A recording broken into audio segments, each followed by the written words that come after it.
Good morning mga kapuso mula sa napakalamig na Tagaytay City. Ihatid ko sa inyo ang ating unang chika. Nako, eto na, usap-usapan nga ang naging concert ni Mariah Carey kagabi kasi naman wala pa rin talagang kupas itong si Mimi. Marami ang bilib pa rin sa galing niya sa pagkanta at hindi bababa sa 6,000 fans ang nanood ng The Elusive Chanteuse Show concert ni Mariah kagabi sa Pasay. Spotted syempre ang ilang celebrities. Kaya narito pang report.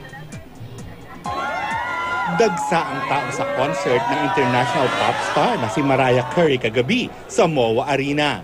Kanya-kanyang paandar, may pasabog sa costume at nagbihis ala Mariah, pati makeup, look-alike talaga. Ang ilang tagahanga naman, nagpagawa pa ng t-shirt na may print ng mukha ni Mariah.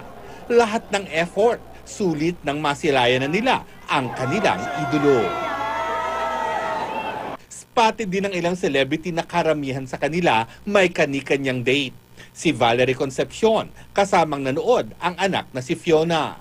Ang regal matriarch na si Mother Lily with her daughter Rosel Monteverde.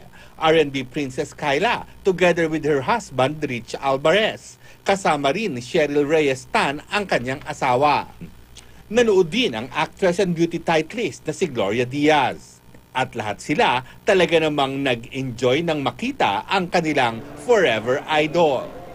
Everything, her energy, her songs, everything, she's very good. Nag-enjoy kami, sobra. Siya, hindi siya, sabi ko ka parang ako nakikinig pa rin ng CD, ang galing. Ay, syempre yung boses, nag-iisa lang naman yung boses niya. Ang galing niya talaga. Tunay ngang hindi matatawarang saya ang hatid ni Mariah sa mga Pinoy, lalo na sa mga umiidolo sa kanya.